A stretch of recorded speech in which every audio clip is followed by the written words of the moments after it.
set. We're all set. I don't think it's in there. I have a copy of it. I'll add it to correspondence. Huh? Yeah, I thought it was in under the center school.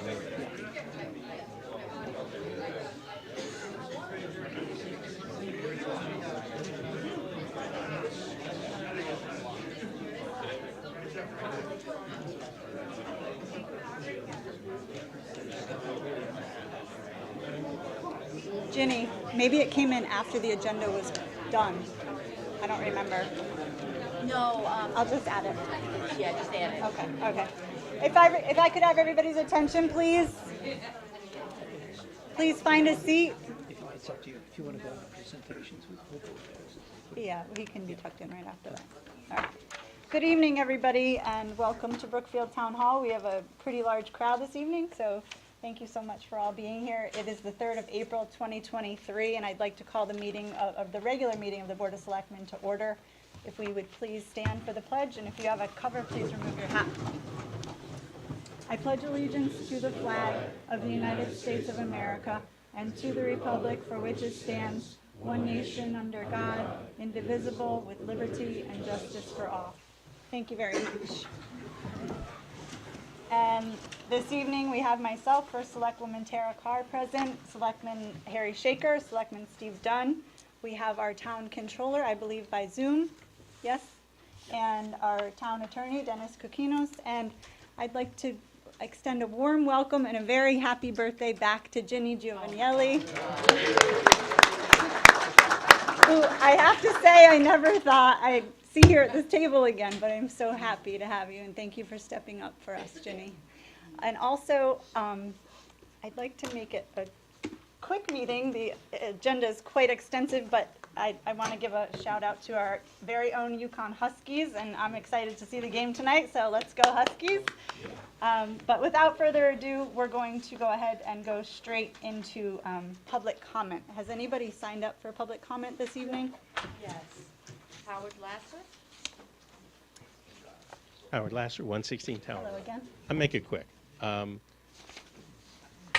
town, we all know, the town runs on volunteers. And so I would just encourage you in talking about Center School that you, I think, Harry, Steve, you're probably very familiar with the report that the ad hoc committee did. Tara, if you're not familiar, I'd suggest. I'm also very Okay, impressed with well, that, I would so thank suggest you. that you incorporate their thinking and invite some of them to participate in your conversations about the future of Center School. I mean, I don't have any dog in that. I'm not sure what the best use is, but I do believe that if we ignore the input from our volunteers, then nobody's going to volunteer in the future, and then where will we be? So that's really all I have to say, and good luck, and I'm going to go watch the game. Have a good time. Thank you, Howard. Is there anybody else? Yes, sir. Michael DeValley, Apache Drive. Just regarding the plans for a center school. I just read in the paper that Sherman School was saying that they're going to close their school. They're in crazy disrepair of needed $50 million to make repairs. Maybe they would like to rent Center School for a while. They'd give them a little breathing room, and it would take give us a little breathing room to do things with that as well. That's it. And the other thing I was reading in the Spotlight was about, excuse me, the Housatonic Railroad coming to clean up Graffiti Bridge and everything. Yeah. And the last couple of years, actually, the Housatonic Railroad and has spent over $8 million repairing 4 different train railroad bridges in New Milford. So I was wondering if they're going to address the structure itself, because the structure is deficient. I mean, it's not just graffiti. The whole structure is falling down. I think the engineers and everything have looked at it. And as we all know, with the recent train derailments, these are 100-year-old tracks. And we've had 2 derailments right behind the post office. And just remember, every week they transport flammable liquids through Brookfield. That's all. Thank you. Just for the record, I have been assured that graffiti bridge is examined regularly, and it's very well documented, and they guarantee it's 100% safe. Is there anybody else for public comment?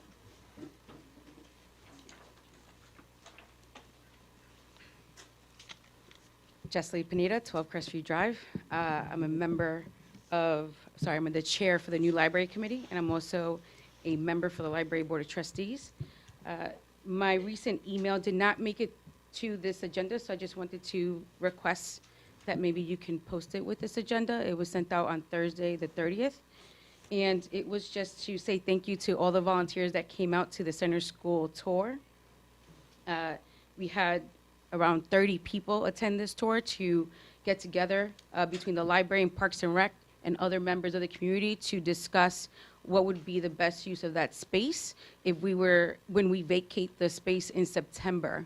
So both departments had an amazing think tank of what they could do with the different rooms as soon as it is vacated. In this email also, something that I wanted to make available to our residents is the constant review, the final review from the consultant that we received, so they can visualize how we would use that space, as well as the ad hoc committee report, which I know a lot of people in social media have been asking for, okay? The proposed timeline was also in that email, so the residents understand that this is not something, we're not trying to build a community center tomorrow. The proposed timeline would have us finish building the community center in 2030. Okay, that's it. Thank you so much for your time. Thank you. Thank you. Cassie Dunn? Just press start when you get started. Hi, Cassie Dunn, 24 Lindenwood Drive. I'm here on behalf of the Parks and Rec Commission. I sent a letter to you all on the 30th, which thankfully it did make it into the agenda, but it's there, isn't it? It's Oh, you not can't, under it's not in the correspondence. correspondence? Well, then I'm very glad, because I wanted to come here and speak on behalf of the commission, because not everybody reads the correspondence in these letters, and in fact, not everybody watches these meetings. And I think it's very, very important that you all understand how the commission is really behind the use of Center School beginning in September. The Park and Rec Department, in case people don't know, really does not have a home. We use the schools and we use Town Hall for all of our meetings. So when you take away Huckleberry Hill School, we will be losing 2 gymnasiums there for our programs. And if Center School is then unavailable, that's 3 gymnasiums that are out of commission. This is lost revenue for the town, and it really puts the Parks and Recs Commission or department in a bit of a quandary as to where to host a lot of these programs for the residents of Brookfield. So as of now, the programs will be running through the summer, but then as of September 1, Center School will be empty. And it is the commission's urge that you keep Center School open. Parks and Rec could move into and use the gymnasium immediately for programs. We could use the cafeteria for programs, and we could use some of the classrooms for art classes, things like that. We can serve more people in the town if we have a space that can be used during the day. We can have mom and tot programs. And in this letter that I sent to you all, I worked with the Parks and Rec Department, and they gave us an idea of a lot of the programs that could be offered and the revenue generated. And that revenue could help offset some of the costs of Center School. I know it won't cover it, but in the meeting that you all had last week, Kevin Archer pointed out that this is an asset of the town that is about $5.5 million. And so it is worth our while to keep it going and keep it in use for the people of the town. And I think it's very important that you get feedback from the people of Brookfield, the residents. This shouldn't just be, something that Park and Rec wants and something that the library wants. Ultimately, this should be for the entire town of Brookfield, something that we can all use and our children could use. We have no teen center in this town. There's been a need for a teen center here for years and requests. These kids don't have anywhere they could go. Center School could be used in that aspect. So again, I just want to reiterate the fact that Parks and Rec is ready to move in September 1, use Center School for indoor pickleball during the winter, basketball, all of the other programs and more that we offer. And I think it would really, really be a big mistake to close that facility down without really, really looking into everything. Thank you very much. Thank you. Is there anybody else for public comment? Yeah, there's about four. Kevin Archer?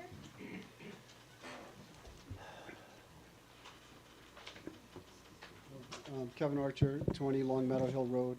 I'm on the new library committee, the Historic District Commission, and I also happen to be a structural engineer. Cassie's point there about what I said last week or the week before, that my estimate was the building center school is worth somewhere around $5.5 million.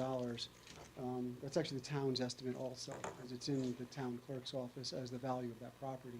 Actually, I think it's $7.25 million is the value of the whole property.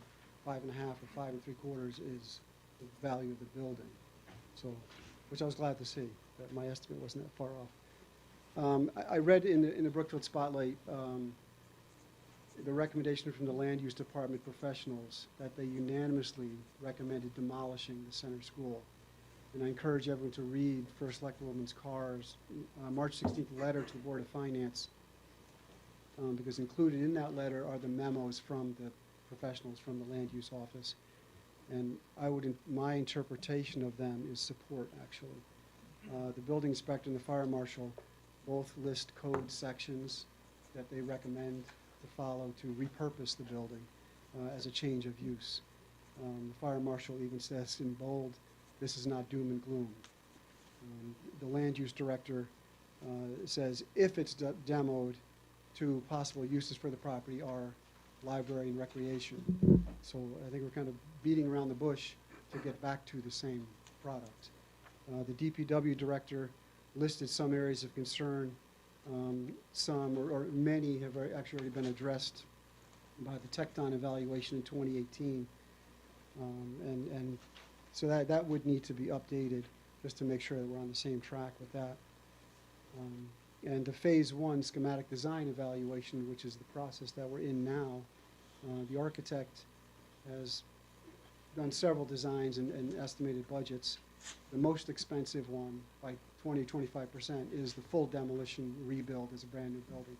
And it's, as I said, 20-25%, then the next highest schematic design by them. So I think what I would recommend is that you appoint an ad hoc committee to study and update the 2018 Tecton evaluation of the building and bring that up to 2023. I also want to note that there are historic grants available for the building because it does have sections that are more than 50 years old, so it qualifies for historic preservation grants. And the grants can be used to research and apply for historic designation of the building. It can also be used to do condition evaluation and structural assessments and surveys. So it's kind of exactly what we need right now. And then they also can be used to, in the construction process for repurposing the building. Thank you. Thank you. Kev. Next for public comment. Frank Watts? Frank Kwok, 40 Deer Run Road. It was very quick. I want to thank Kara, I want to thank you for the meeting last Wednesday. Thank you, Frank. I think it was a very, very good first start, and I want to thank the two selectmen for attending. Thank you. That said, there was a lot of static in the room. And at the conclusion of the session, I think the signal-to-noise ratio was not as high as I had hoped it would have been. But I think we can get there. So all I ask is that going forward, we approach this in a very open-minded way, all facts on the table, in a good faith effort. Thank you. Thank you. Thank you, Frank. Any others? No one else on the list. No one else. Is there anyone else that would like to come to the mic for public comment this evening? Okay, hearing none. Before we move on to our first presentation, April is the month of the volunteer, so just by show of hand, I would like to know who's here that's a volunteer. I know there's many, many over here, and I'm curious to see hands from over here. So I'd like to personally extend my heartfelt thank you to all of you for what you do every single day. And a huge round of applause to everybody who volunteers.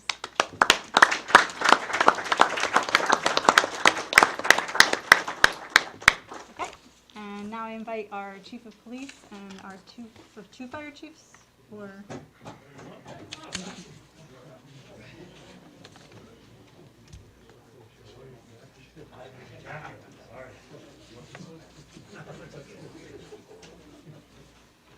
Just waiting for PowerPoint. Okay.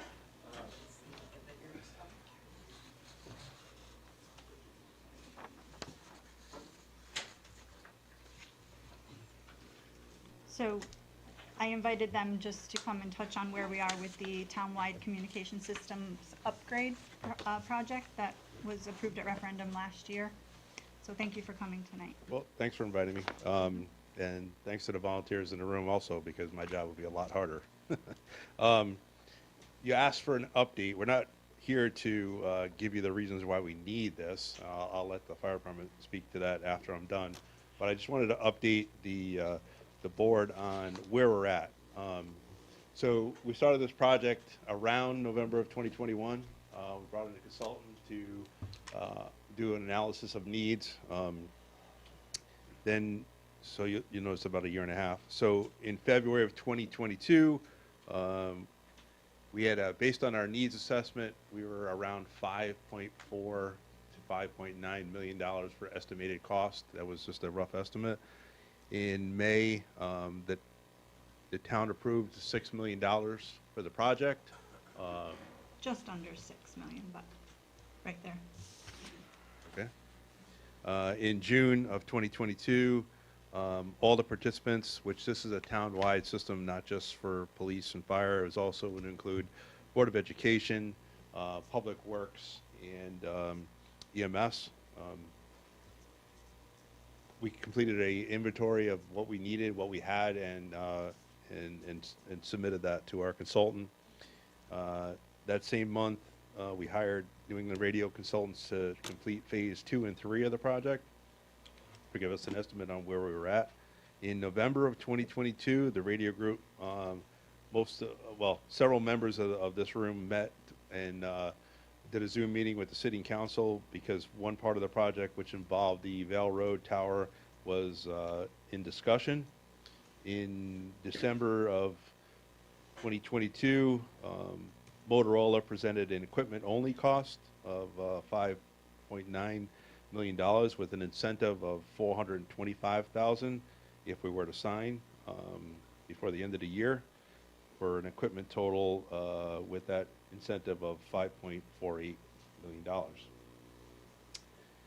In December of 2023, the radio group 2022. 2023. 22, I'm sorry. Typo. Met to discuss site work and the Board of Education radios, which were not included with the original Motorola proposal. In January of 2023, Norcom, our radio provider, provided a $5.9 million state contract pricing without any Motorola discounts for the equipment only.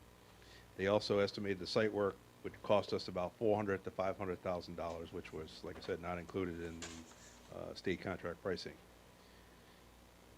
Then it gets us to March of this year.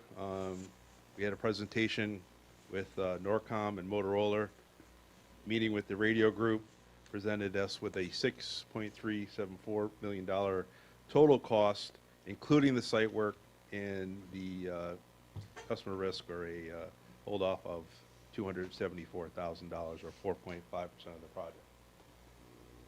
This was the presentation that we received that day, showing all the numbers, where each fell into, what group it fell into. You'll see the schools were included. There was also a $700,000 incentive for us to sign this project. Next slide.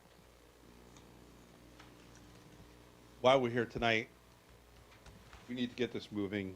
The timeline, if we were to sign this tonight, is 6 to 12 months from the date we placed the order. We're, I'll let the fire department get into the needs, but the Norcom, our project timeline would be 6 to 8 weeks after they receive the equipment, which could be up to a year from Motorola because of delays. Then they would move 6 to 10 weeks from completion of staging. System would be deployed 20 to 50 weeks from completion of the console cutover, because we had to have both radios running at the same, both systems running at the same time. And then the subs to deploy a school and concurrent with other phases. So the typical completion for the entire project would be 12 to 18 months from the delivery, which could be up to 12 months. I don't have to stress, and I can't stress as much as probably my brothers behind me will stress, the need to move on this project. The town already approved the $6 million. Okay, we're asking for the increase to cover any of these costs that I just explained, and we want the first selectman to have the permission to sign this as soon as possible. And it's my understanding that the first selectman has to get permission or have the blessing of the board before that she can do this by herself. So, that being said, I'll pass off to my brothers. Thanks, Chief. Andy Ellis, the Chief Brookfield Fire. I'll be real quick. To echo Chief Puglisi, we got to get this done now. All right, we can't have any more delays. We've done our due diligence with the first select woman and Marcia and the Board of Finance and Motorola, and we're ready to do this. Right, another month or two is not suitable to wait. We need to move. These people here, these volunteers you just applauded, they're on the ends of these radios. Okay, I put them at risk on a regular basis with Chief Gramling when they go into buildings and they operate. We need equipment that works. They're giving you free labor at a huge savings to this town. All we ask is to be properly equipped and protected. Police officers are by themselves in police cars. Okay, if their radios don't work, they're in trouble. Our people are in buildings with radios. If they don't work, they're in trouble. Okay, this is going to solve all of our problems and then some, and enhance our system that we already have. We need the approval tonight for Tara to be able to sign this when Motorola comes back with the price. It's time. We've been working on it. We've looked at every option for alternative funding. We've looked over our subscriber inventory lists. They're tight. We're ready to roll. And Motorola in a couple of weeks is going to have a number for us, and we need you to give her the green light to move on this, because we cannot wait another month or two. Gary? Sure. Gary Gramling, Fire Chief of Canwood Company. We just need to do it now. Thank you. So what's the latest on the contract coming to the table? We're waiting for a, like Andy said, we gave them some cuts that we thought we could make with the radios. There was, and I think I left out Park and Rec, and I left out Public Works that were also included in this. And we should have it today or tomorrow. We were hoping to have it for this meeting tonight. And as soon as we do, we'll get it to the board for review. I think I just want to restate that you have applied for grants through numerous sources. The Board of Ed has applied for grants, but we can't guarantee that we're going to get those. So we could come in under budget, but right now, as it stands, it's $6.3 million. So if I understand correctly, what we're asking for, the town has approved 5.98, I think, somewhere right in there. I don't have the exact number. What we're asking for is that this board approve an additional appropriation not to exceed a total of $6,374,000 to allow the first select woman to sign the contract so we can move forward. Is that correct? That's the number, correct? I so move. I'll second. Any discussion? Did I say and move it to the Board of Finance for their No, consideration? but- Sorry, I amend that to, it has to go to the Board of Finance too. I'll second that. Where would that money be coming from? Yeah, Marcia, how are you today? Oh, sorry, we just lost you, Marcia. We will have to find it, either in capital non-recurring or some other project. There is no doubt in my mind that this project is the primary thing that we need to do today. I wish we had signed this contract back in December. We have to move. We have to move. I had a meeting with Chief Puglisi last week, and Norcom, our provider, is literally going into closets in other shops, pulling pieces out to keep our equipment running. We're beyond the critical stage here. eBay. They buy Yeah. parts on eBay. So we've got to move. There were reasons why we didn't sign in December, six- just to be five- very clear. The Board of Ed was not included in it at all. The items in the middle, if you can go back to the spreadsheet of the budget, those three items, the Yeah. schools, the pagers, and those other units were not included in the price back in December. Right, And there that were was other from issues Motorola, with the this is contract. from Norcom, Right. and they were not included in Motorola's package. Yeah, okay, but so there- we're in a good, we're in a good place. There's a here. payment plan for this, so we're not going to need all the money up front. We just need approval for the total amount. Yeah, but we can't spend money unless it's approved by both the boards. I'd And actually like to see the contract before we absolutely have to go see the contract. asking for appropriation. But here's the problem though, if we wait another month, I with all thought, due I'm respect, if sorry. we wait another month for that, and we to come here again and ask you for it, we're another month behind. I don't think that's a very good idea. I mean, you're gonna be looking at the contract, and as long as you're okay with it, and you sign it, we're asking tonight for them to give you that approval to sign it, so you don't delay this further. So Yeah, we- 274.5 is for contingency. Contingency. Right. And we already reduced our subscriber list, that number's gonna be lower than it is you're looking at right now. I don't know how much lower, but we reduced our subscriber list substantially in some areas to get it to where we need it to be. We took some hits. Because Yeah, we're so also if gonna we- need town council to review the contract. Absolutely, but here's the thing, we need to approve this from a structural standpoint. Everyone has agreed, I think, on this board that this needs to move forward. The motion is to not spend any more than $6,374,000. And we send it to the Board of Finance. They hopefully will approve the same thing. We find the money in capital non-recurring, Marcia, say yes? Marcia? Okay. Okay. All right,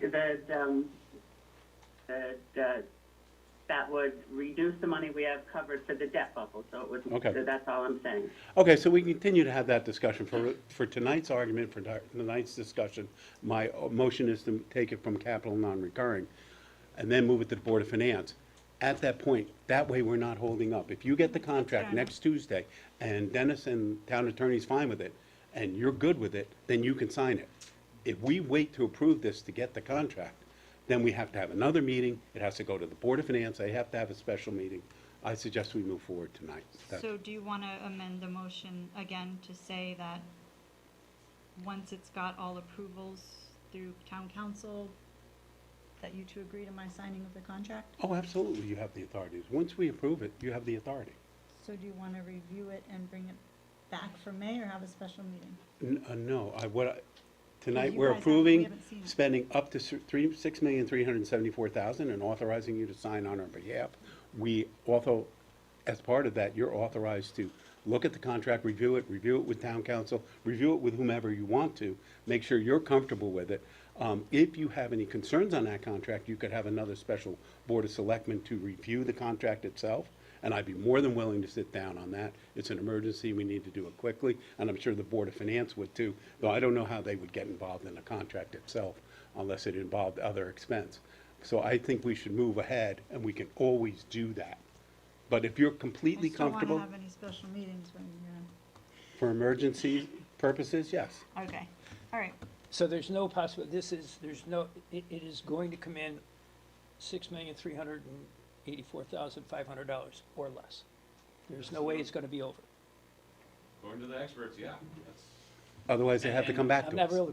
Well, this also has a contingency in it of 4.5%. So we're fully expecting this to come in around $6,100,000 or less, unless something unusual comes up, and then we would have to say, oh, we need to spend more money. I'm very comfortable with that, and I amend my motion to add the $500, not to exceed $6,374,500. You got all that, Ginny? I do. Yeah. I'll just go over it once more. I made a motion that the Board of Selectmen approve the expenditure of not more than $6,374,500 to purchase the police radio system to encompass police, EMS, fire, schools, and public works, and all of the equipment that's needed. And that we forward that motion to the, and to take the money from capital non-recurring, and to forward that motion to the Board of Finance for their possible review and acceptance and approval. And approval to sign And- the contract. And a review of the contract, which is always standard.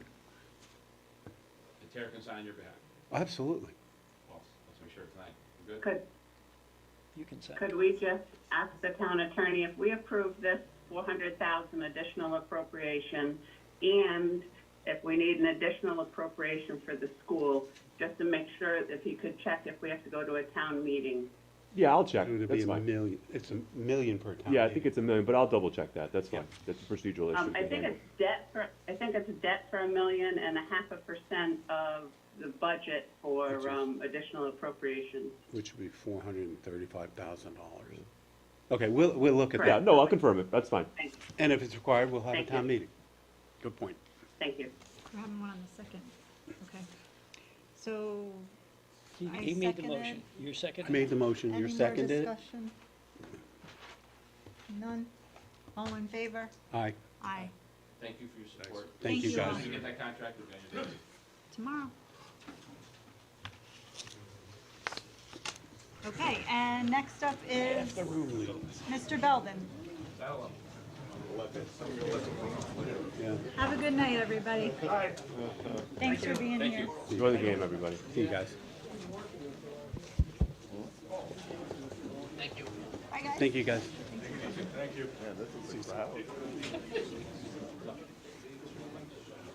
It's amazing once they get what they want. We should pass a rule, everybody has to sit here for the whole night. Everyone wants to get home and get ready for the game. Right. All right, Okay. I will Mr. be Belden. very brief, All right. because I do know you have a long agenda tonight. We do. I promised I would come every month and give you an update on our forecast. It is good news this month. This is the same chart I sent to you all 2 weeks ago. Our cycles are a little out of kilter. We won't have our next update till after the school holiday, the school break. So the change from month to month, we went, if you could just scroll up just a tad more. There you go. We actually dropped our exposure from 718,000 down to 578,000. That's a pretty substantial change.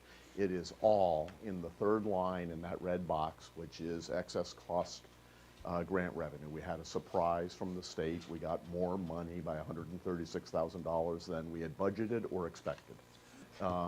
And they said that they're having less people applying, so they were able to get us. I was going to ask you, why all of a sudden is this money appearing? Well, also, we actually applied for more, too. Okay. We just weren't sure we were going to get it, and that's always a crapshoot. Yep. We had a little bit of reduction on special ed tuition. We had a little bit of increase on special ed transportation, but they netted to basically nothing much of an impact. Nothing else changed on the chart. We continue to monitor it, and I'll come see you next month. Okay. Appreciate the update. Thank you, Bob. That's good news. Tara, I'd like, if we can, I'd like to make a motion to, no, you may leave. To move item 7C ahead, if we could. This is something that's been pressing. And Yeah, this is the.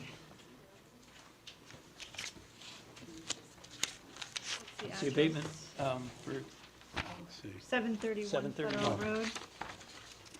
I'll second that. Any discussion on moving item 7C to the top? Oh, no, Okay, so gotta have a vote. all in favor? Aye. aye. This item has been outstanding since March of 2020, and it was brought to my attention that I don't believe it was ever voted on. No, it was not.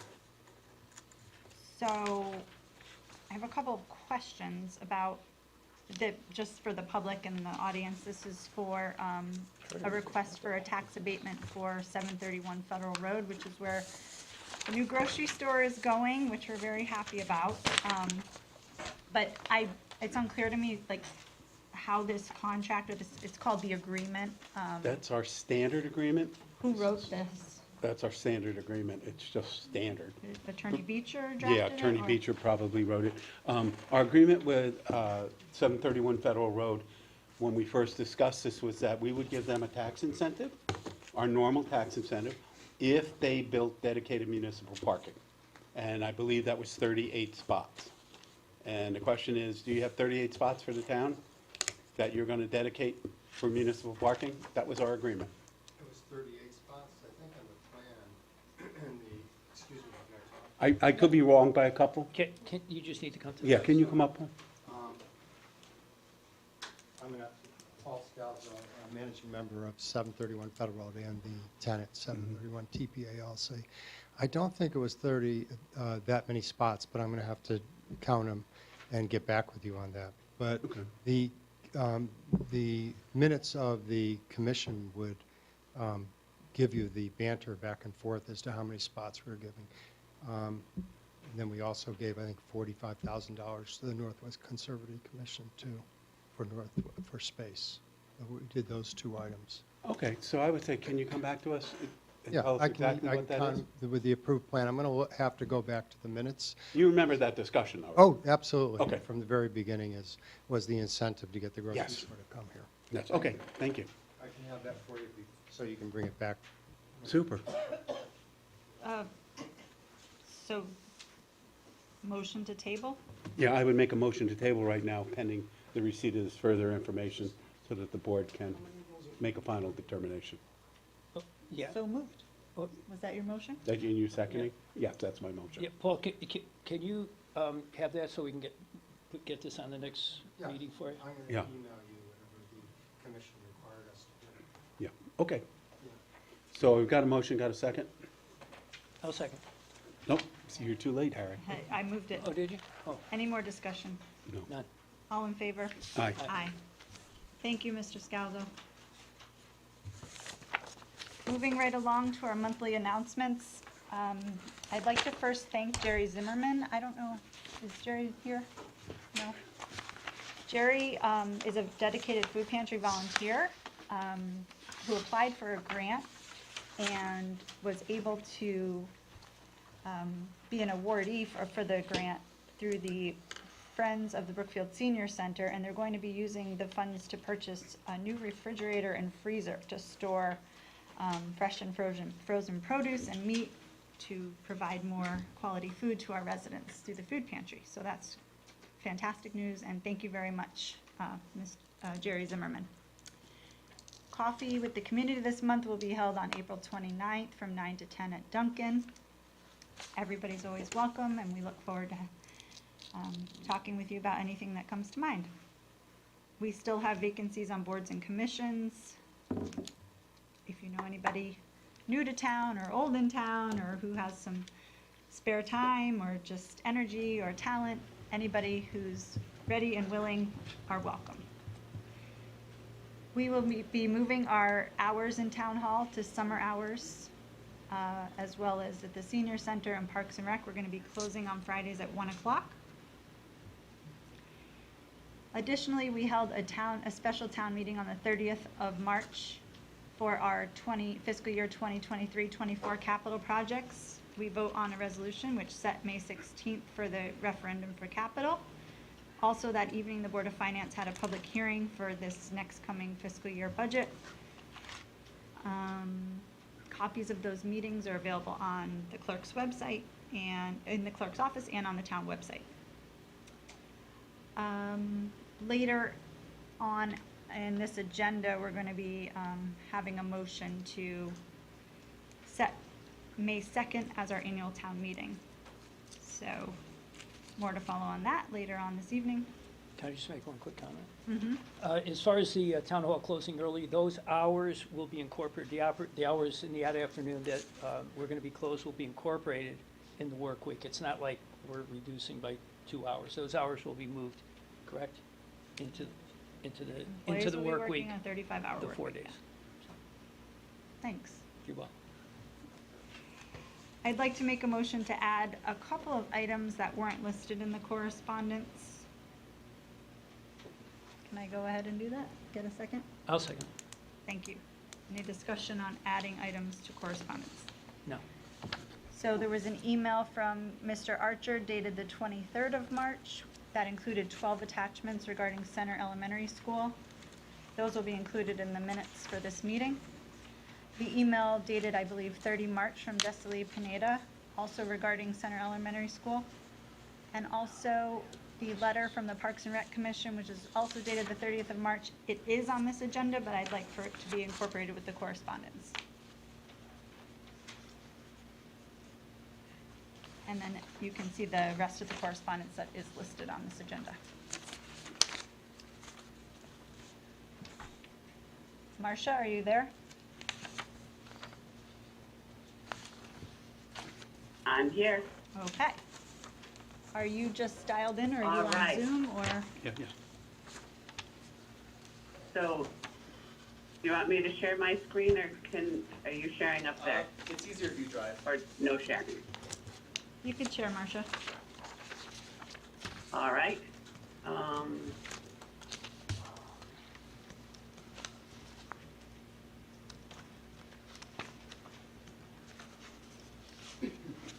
Okay, so we have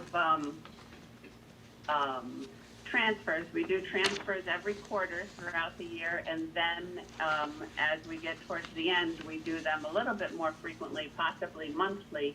And the reason for that is people can't put in purchase orders unless they already have money in the budget. And so as the year ends, we have to get more and more refined.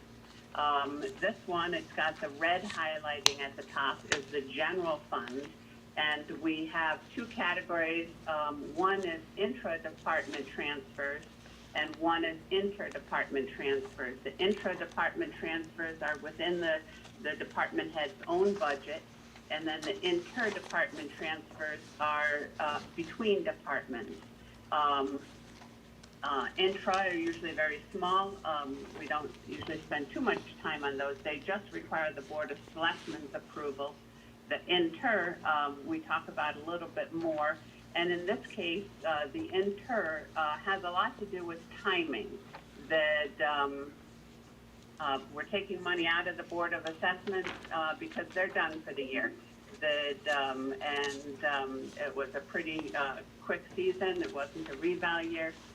So we're taking some of their excess money. Some of it's going to the tax collector. There's some big bills that we get from Quality Data. Usually they bill us in June. This year they didn't do the work till July, which is only a few days, but it makes a big difference in our budget. So it couldn't go against last year because we hadn't received the goods or services. It had to go against this year, so essentially that's doubled up, assuming that they're going to bill us back to their normal schedule in June. So that's why we're looking for more money here. We were under budget last year. The pension, same type of thing, that they didn't finish the actuarial report until after June 30th, and we anticipated it would be before June 30th. So we are moving money from the pension legal to the pension actuaries here. IT, that we had anticipated some new leases for copy machines, and the leases haven't started yet. When it's a formal lease, it's under debt service. But instead, we continued the old lease on a month-to-month basis. So we're just moving it out of debt service and into the rental here. Non-union wages, we post some of our development officers' time to different projects, and he's working on a lot of different projects. However, some years they're reimbursable and some years they're not. For example, the Lower Federal Road is consuming an awful lot of time, but we can't post that to some other place because there's no other place that's going to reimburse us for that. So we need to reduce our expectations of what's going to offset there. Some of this money will be coming from unemployment, that we haven't had a lot of unemployment claims this year, so we'll reduce that. Sand and salt, we're taking some money out of sand and salt There's another 44,000 there that we could take. However, that's anticipated in the budget to buy a new truck. So we're only taking 36,000 out of that. Part of that is going into building maintenance. We went from an employee to an independent contractor, and the Board of Ed went from paying 50% of that full employee's salary to just 25% of the cleaning independent contractor, because they only have 25% of the building. So we needed to add some money there. Senior Center, we're adding that they have revenue that is in excess of what they anticipated. So all of this increase is offset by revenue, but because we have to deal with them separately, we have to do a transfer to add money here. And then here you can see the IT, and then to balance it out, we put it in contingency because we know we're going to need some of that for the Board of Ed, so we wanted to build that up a little bit. Any questions on the general fund transfers? I don't have, I'm all set, Marcia. All right. Do you guys have, want to make the motion? Oh, go ahead. do you have a total on the amount being transferred? So they balance out to zero, and sometimes Steve asked me that, and I had it ready the last time he didn't ask me, so I didn't total up what each side is. But it's 12, 22, 38, 43, 50. It's about 56,000 pluses and 56,000 minuses. I like the zero. And it balances to zero, correct. Thank you. Any other questions for Marcia on that? No, this all makes a lot of sense. And she's been Do you working want hard me with to each go- department on everything, so. Do you want me? Do you want to make those motions now, or do you want me to talk about bonded and you make all the motions together? You can make a motion now. I think you should do it separately. Yeah. So I make a motion that we approve the transfers both intra-department and inter-department as listed in the report that Marcia just showed us and is in our package, totaling approximately $56,000, and that we move it to the Board of Finance to approve those, to review and possibly approve those items that are inter-department. I'll second Any discussion? No. it. None. All in favor? Aye. Bonded? All right. The next one is the bonded capital projects. Again, we do these quarterly and maybe more at the end of the year. That you've approved some in prior quarters. Essentially, what we're doing here is the library bathroom is completed, so we're taking 874 out of it to close it out. And we're adding 142,200 for the Board of Ed for their guidance wing roof. The way that works is that we have to do it all within the same bond year, and both of those are within year-end 2022. There was some money that was already in there. So we're going to take that, and I have a number that's wrong here, but I'll fix that. If I am correct, it's because I have a number in a tiny little column here. I noticed that before. All these So we're columns are going to tiny. take- All right, well, good. So we're going to take money out of the 2022 and move it to the projects that are needed. And we will, we do have a number of expected additional amounts that we'll be cleaning up as we go along.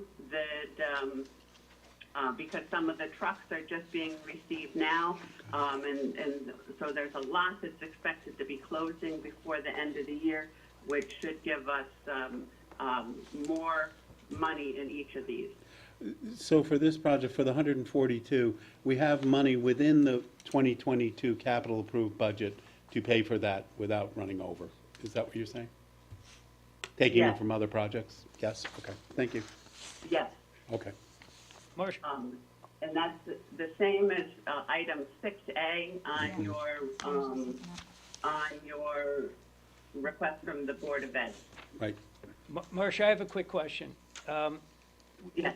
The library bathrooms are closed out, and we're taking money out and transferring it.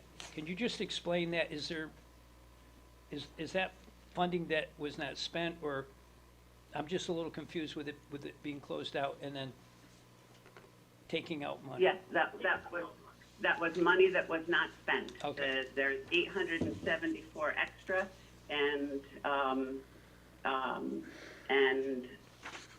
so we're going to take that and we're going to throw that into the 2022. And I apologize, this does add, it was just me with a little brain fart here, that we had 74,000 at the beginning of the year in the 2022 that was unspent. Last time we did transfers, we added 77,000. That's how we have the money there. It does add properly. Great, thank you very much. I was a little confused. I'm easily We'll confused. still have 10,000 left in the 2022 capital projects that we can move to other projects if we need to, but we're not aware of any that we need to. What happens at the end, and for example here, is if once we are done with the projects and moving money around, this money here, we took and said, okay, we don't need to bond for approximately $800,000 because we had extra money in a number of old projects. And so if you remember in your January meeting, you said, well, instead of bonding for the total $8 million, we're going to bond for 7.2. But that's why we keep track of them year by year down here. Yep. That's great. So this motion is to transfer the funds, and then in 6 alpha, we'll be approving the funds for the Board of Ed? They're essentially the same, so I think Right. that if you approve this, you can skip the motion in 6A. That's what I thought, But but you- we have the 15,000 for the vehicle. That's not included We're here. going to talk about that. That's going to be in the next schedule that we talk about. Okay. So this is stuff that was paid with bonding, and that was paid with cash. So I just want to make sure that that 142,200 is covered in this 141,326, if that makes sense. Yep, it's right here. Okay. It's 142,200 minus what we used, or that we gave back for the library, that totals this. 874. I don't know if Bob was going to say something about that under 6A, if you want him to talk now before you approve it. I think that's a good idea. Do you mind? Can we- Wait, okay, where is it on here, the 140? Oh, I got you, yep, okay. Should we ask Bob to come up? This 142,000 is a lot of money. Can you give us Yeah, a quick, is that okay? Do you want to talk about the 15,000 as well? Yeah, let's ask or- Bob to talk about that. Okay. Oh, no, let's make him get up and down. It's a long walk. Thank you, Bob. Thank you. I actually came here to answer any questions you might have, but let me give you a little history. Sure. Because I found, and I'll start on the guidance wing, and then I'll sit here, and then when you get to the truck, I can talk about the truck. Just to start with, I want to give you guys a picture, so you have brought both of them, a visual. I'll let you have one, so you can do it. That is the current guidance wing after the last rainstorm. Give you an idea of how many buckets we have in that guidance wing. So the guidance wing, roofing at the high school. When Tecton did their work back in 2017, they had identified about $800 and some odd thousand of roofing work that was going to be needed on the horizon. And we were carrying that in our budget in about 2024, I think, 23 to 4 in that range. It was out on like year 5 and year 6 in the 10-year plans. And we were watching it, and we were anticipating that we would have to do something on roofs. The guidance wing was an important component of that. Right. In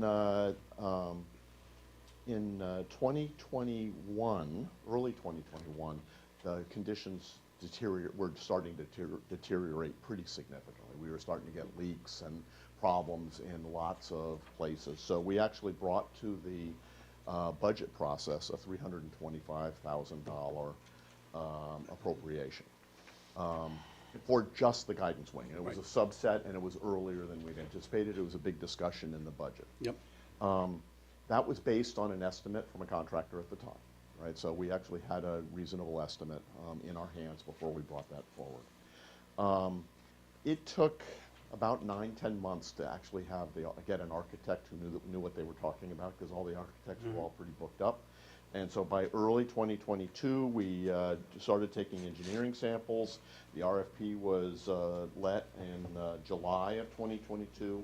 And sadly, when the bids came in, and we got 3 bids, they came in at $434,000 from Barrett Roofing, $547,000 from Silktown Roofing, and $569,000 from Greenwood Industries. The low bidder was, at that time, Barrett Roofing at $434,000. We know Barrett Roofing, they do a really good job, so we were ready to take that, but it was well above the budget that we had.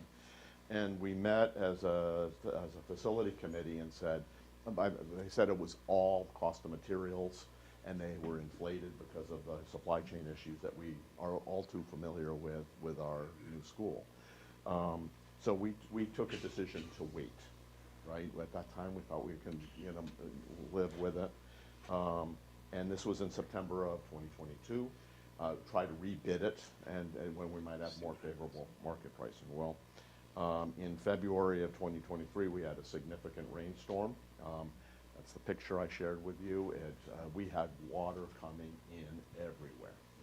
That picture that I shared with you was all over social media. What kind of schools do we have? But it was a project, part of our roof that has been deteriorating.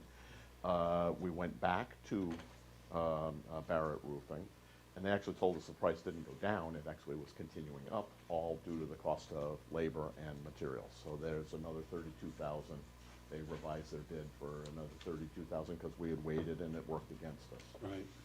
So that's the long story, and that's how we get to the $142,000 exposure. It's a bidding process. It's cost of materials and labor. It's nothing more complicated than that. There was no change in the scope. There was no change in anything. It's just the costs are coming in higher, sadly. Okay. So that's the history on that. So while you're here, can we talk about the truck too while we've got Bob here? Does that make sense? Well, do we want to make the bonding or do you want to make the motion for the bond? I think we should do that and then go into Sure. the That's next okay. one. Sure. Yeah, Your I exercise. would make the motion that we, what's the amount? Wait a minute. 141, 326. 142.2, I think. No. That is for that, but Marcia said it can be incorporated Right. in the motion for the Oh. bonded capital projects transfer. Okay, so Right? you want to do both together? Well, I think you'll have to do wouldn't the law. have to do 6 alpha, we can just, it's incorporated already in the transfer. For number 2 here, look, this blue one. Yeah, so you want to make one motion for the total amount, right? The For the total is the 141. 141, 326. Is that correct, Marcia? For the net amount, because we're subtracting out the extra money that we had in the bathroom, library bathroom. Oh, the 874, okay. Okay. So I'll make the motion to transfer the funds in the net amount of $141,326 between the specific year-end 2022 bonded projects from the funds previously closed year-end 2022 bonded capital and forward to the Board of Finance for their vote on the same. I'll second it. Any discussion? No. None. All in favor? Aye. Aye.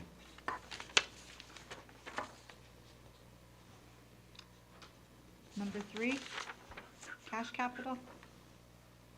Okay. All right. On this one, we are closing one of the vehicles, the police vehicle that came in under budget. They switched the type of vehicle, so that's why there was a big budget deficit. We're adding the center AEDs. I closed that last year, and then a final bill came in, so that they need $299 more. And Then we've got the truck, the maintenance vehicle for the school, which Bob will talk about in a minute. But all of that nets to $7,546 more money that we need. And again, as we go through the rest of the year, more of these will close. But that's the difference now. That previously we had added 39,000 from closed projects earlier this year, and now we're subtracting 7,546 net. Do you want to talk about the vehicle, Bob? Actually, on this one, the answer is no. My other showing, no. Oh. This is another discussion about bidding. Vehicles just simply aren't available. We had a $50,000 estimate for just a service truck with a lift gate in the back. Poor Dan Caldwell, he has been everywhere in the state. He's talked to the MHG state contract, Monaco Ford, Colonial Ford, Ingersoll Auto. They've all been looking for this truck like this. None have been available for a year and a half. Just can't get it. Finally, he was able to identify one that they could ship in. It was $49,028 for just the vehicle without the back, what they call the lift gate, the back of the truck. And you see in the picture, we can get it doesn't do us much good to have the back of the truck without, without the back of the truck and the lift gate. We use that for maintenance work, but we also use it for transporting goods between schools. You know, if you have something that's heavy and you have to lift it up, that's why you have a lift gate. Saves you an enormous amount of time. So The town has one. We actually have a quote for the lift gate, would be another $16,000, bringing the total to $65,313. And that's why it's $15,000 exposed to our $50,000 budget. It's a simple- $16,000 for a lift gate. Well, it's, if you look at if you see the picture, it's not just the lift gate, it's that whole back. It's whole back structure. Is that a used lift gate? Is that a used back? That's a new truck. No, It's a but I mean, bad as far as the body. I don't know if the Because lift gate is that looks like it's. Oh, no, the picture that shows the lift gate is the old one. Oh, okay. That's This is the original box truck. body That's the and- old, I just wanted you to see what it looked Okay, like. okay. It's a box body and a lift gate. Yes. That's Yeah, why so it's that's 16. exactly right. Okay, So, that makes a lot more sense. so the net is they have located one. They just need the approval of the funding to continue. Where did they locate it? Do you have any idea? Ingersoll, I think. So that's Yes, accounted for. definitely Ingersoll. Yeah. That's accounted for in the net, right, out of the 7546, Marcia? That's correct. It's 15,000, and then we've got, it's being offset by the police vehicle, which was less, and then we're adding 299 for the center AEDs. Okay. Okay. Want to make a motion? Yep. Make a motion to transfer the funds netting to $7,546 from the fund balance not yet allocated to projects to the projects noted above and forwarded to the Board of Finance for their vote on the same. I'll second that. Any discussion? None. All in favor? Aye. Aye. Thank you. Here's Yeah, one. give me Here's the two. pictures back. Oh, well, thank you so much. Thank you, Bob. And number 4, And the Marcia? last thing that we have is just the revenue. It doesn't require any action on your part. There are not a lot of changes from the last time when you looked at it. We've got a number of revenues that were higher than anticipated. Interest income, for example,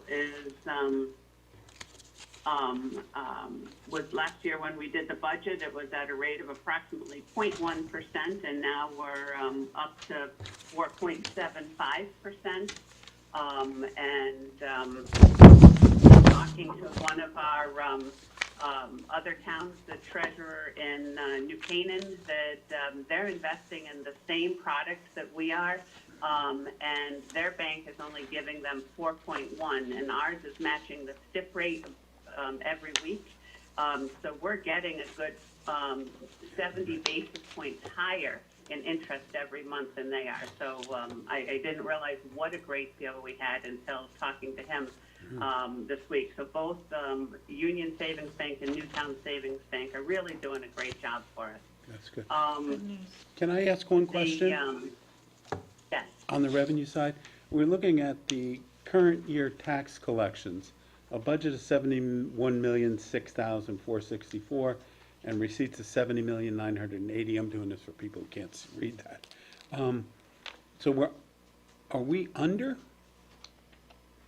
We're expecting to be over budget. Okay. And, what we do is we try to prorate the last, we just take an average of what we collected April, May, and June. 1 year was way out of proportion. I think it was 2021. So we knocked that out of our estimates to try and estimate how much we'll collect from here to the end of the year. Yeah, because I saw 99.96, and I thought, wow, that's amazing. Yeah, so we're expecting to be over 100%. It's not 99.96.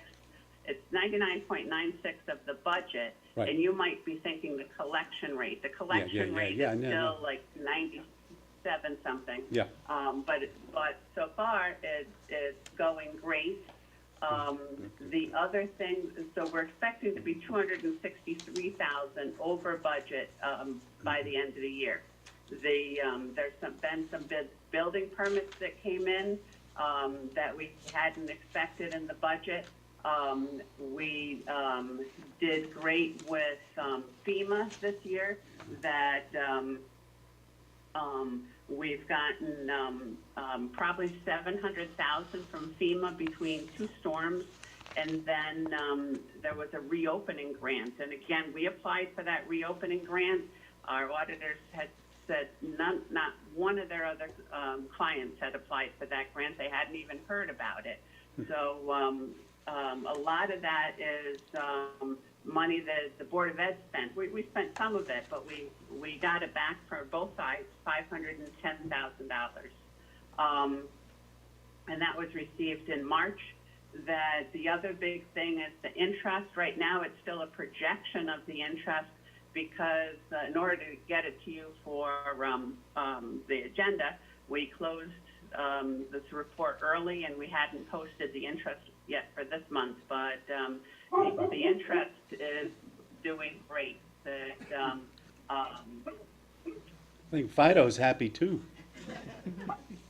You know what? I have to tell my husband, do not come home until after I text you when the coast is clear. But Make him sit in the driveway? Yeah. That's okay, that's good.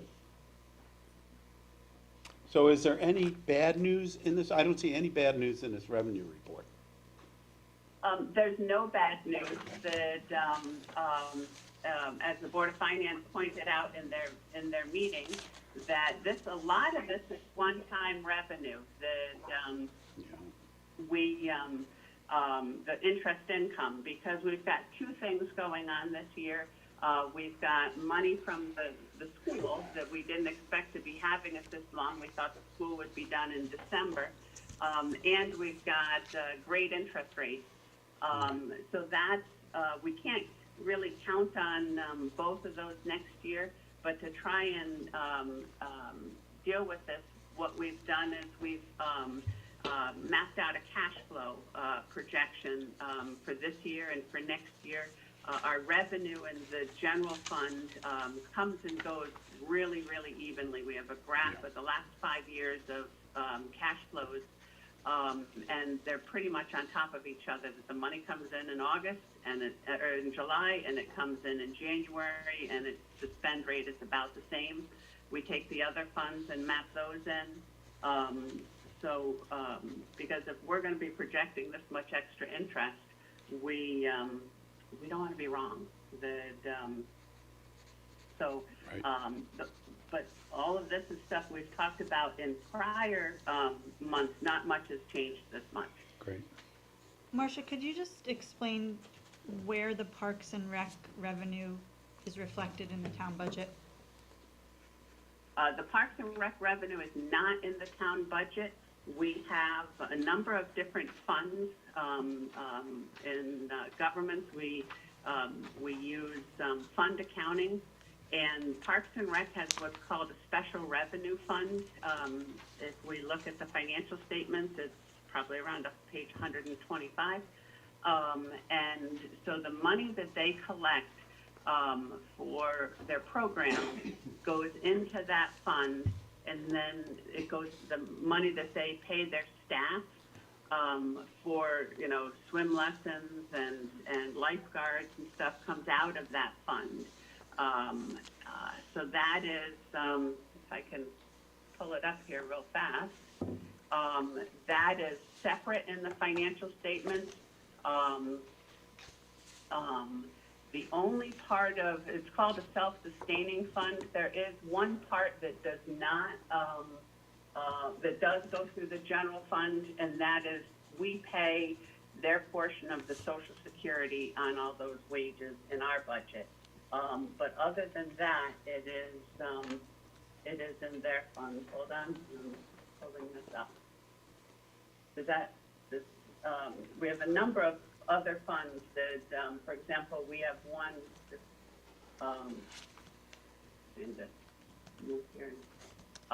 we have a fund for, the library has a special revenue fund. The Conservation Commission, that their tax revenues go in and out, not tax, rental income and rental expenses go in and out through another fund. And if we look at here, here's the Parks and Rec Fund. This is the money that they generate. This is on the financial statements, page 118. This is the money that they generated for year-end 2022, and this is the money they spent for year-end 2022. So they have money in there, and they use that money for things like fixing the gazebo, and some years are not as profitable as others. We've heard before that the town beach is quite a drain, and so some of this revenue goes to cover the town beach. Thank you. That make sense? Yep. All right. Okay, there's no Any other motion. questions? No motion for this, right? None, no. Nothing that you need to do. Yeah. I don't have any other questions. I'm I don't all- either. Helpful. Thank you. Thank you, Marcia. Thanks, Marcia. All right, thank you. Okay, well, since we covered Right, the let's next skip. item in the previous, I'd like to make a motion to skip 6 alpha. I'll second it. Any discussion? All in favor? Aye. Aye. 6 Bravo. Okay, so this is to make 2 motions, one of which is that we recommend a call for the annual town meeting for the date of May 16th, 2023, for the FY 23-24 operating budget referendum.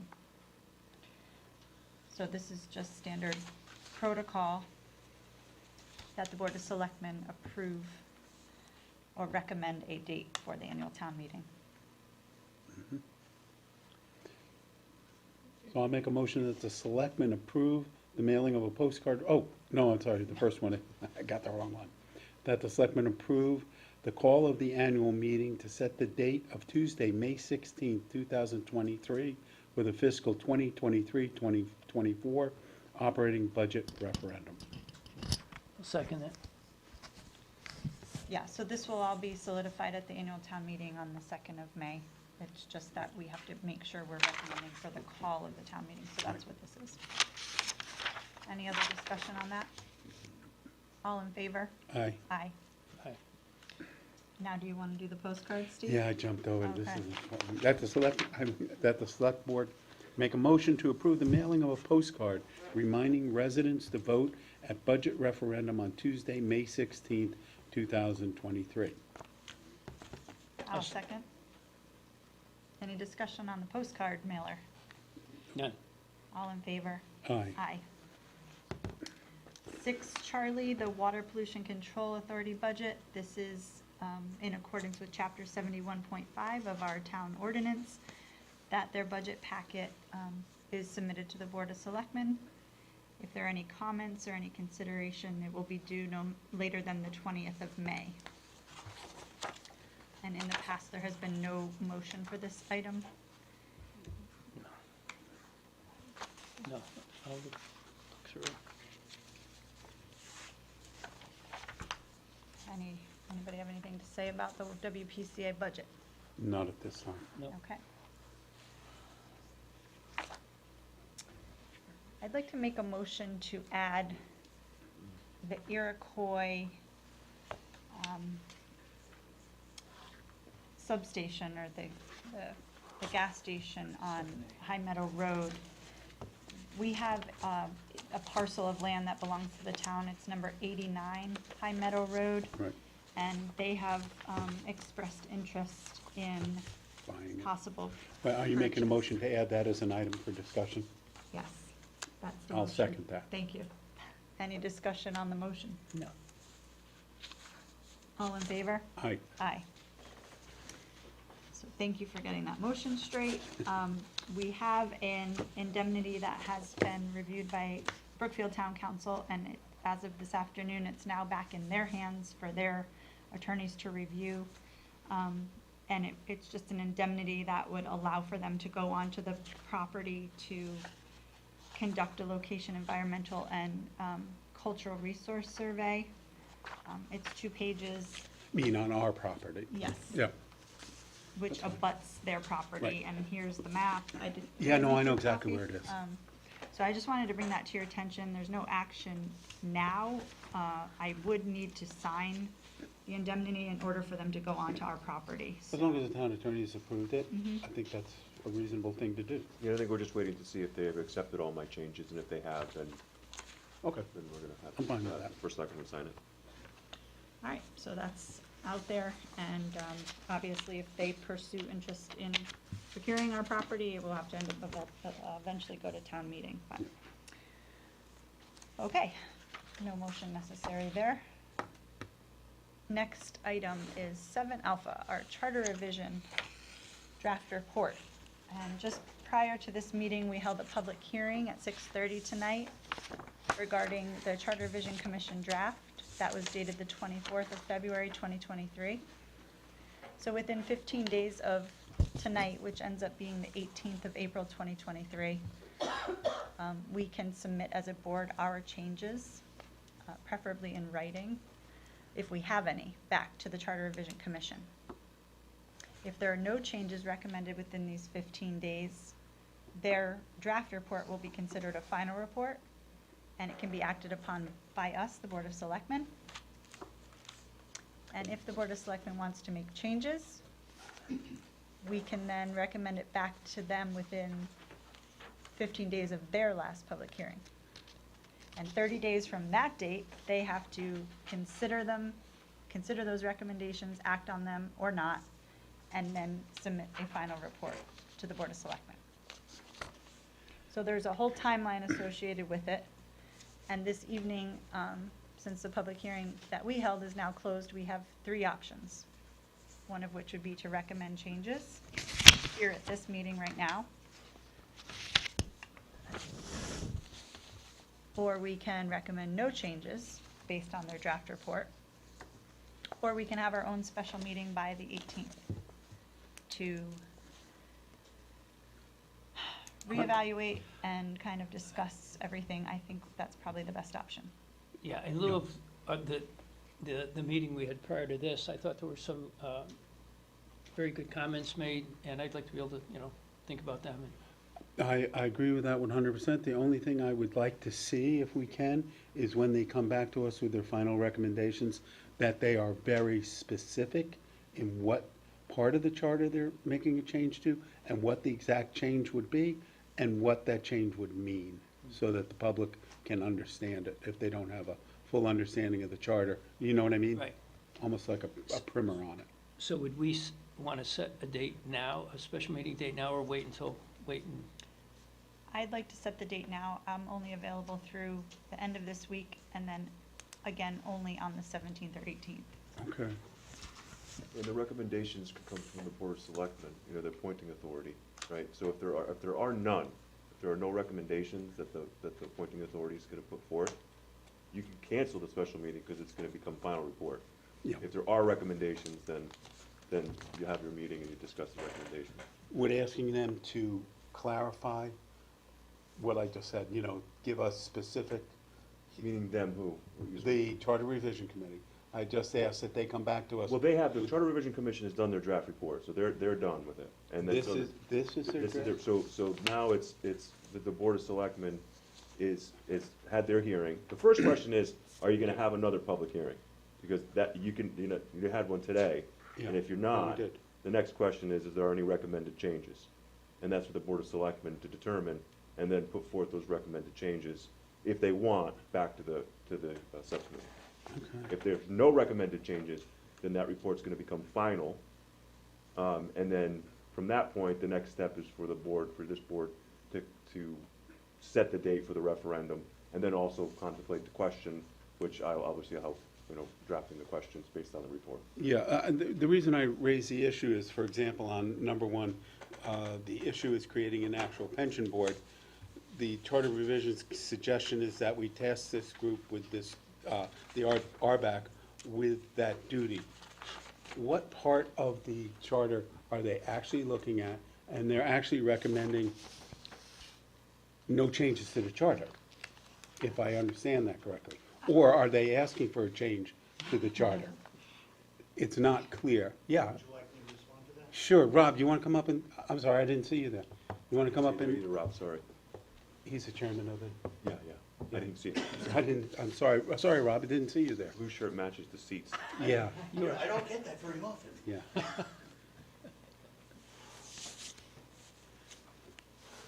Yeah, Rob Gianazza, 3 Spruce Drive, and Chairman of the Charter Revision Committee.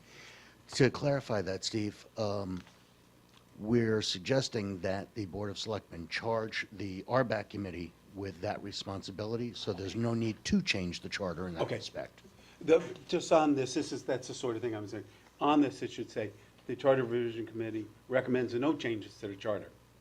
Just so if people are looking at this in the future, it says, yes, we recommend a change, here's a change, or no, we recommend no change at all to the charter.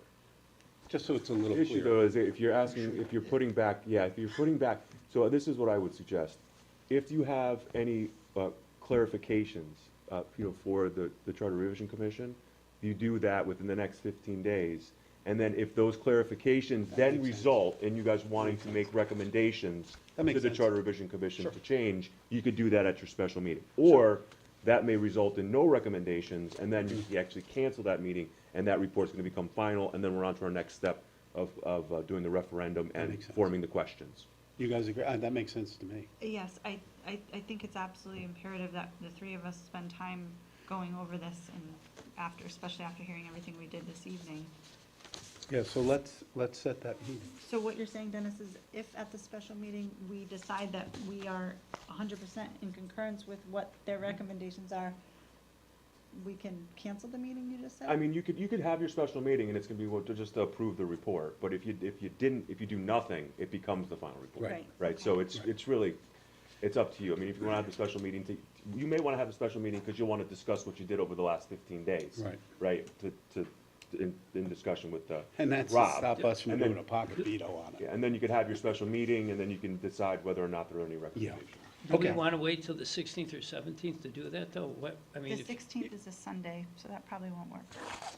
I would be happy to attend a special meeting and And you're only available on the 17th or 18th, you said? Unless we 17th. do it this week. So. Oh, you want to do it this week? well, it's either Well- this week or the 17th. Or 18th. Yeah, Or 18th. I'm fine with either. So if we do it this week, we'd have to have 24 hours advance, so if tomorrow, we could do it. hate to do I'm this to open. Jimmy. I'm open. We could do it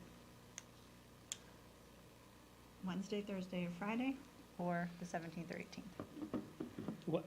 Why don't we do it the 17th? This way, I feel like if we're going to do it in 2 days, we're Yeah, rushing. Yeah, I'm fine with that. Okay. Great. 17th. And I'm assuming 3 o'clock in the afternoon is not a good time. No, the evening would be better for me. So do we need a motion? So I make a motion that we set a special Board of Selectmen meeting on the 17th at 6:30? Does that work? Sure. 6:30 PM to discuss the Charter Revision Committee proposal and invite Mr. Gianazza to join us. I'll second that. For discussion, is that allowed? I mean, Oh, can he be I'll part take it out. of? Yeah, anybody can be part of Yeah? it. Yeah, it's a public meeting. Yeah, because he's gonna be here to, to answer your questions, because it may formulate recommendations, or it may not. Yeah. Okay. Which I would take back to my committee. Right, Right. exactly, If we if have there are any any. changes. Correct. Right. And that should be, 6:30 on the 17th. That was a you, Rob. motion, Harry seconded, right? Yes. any other discussion? No.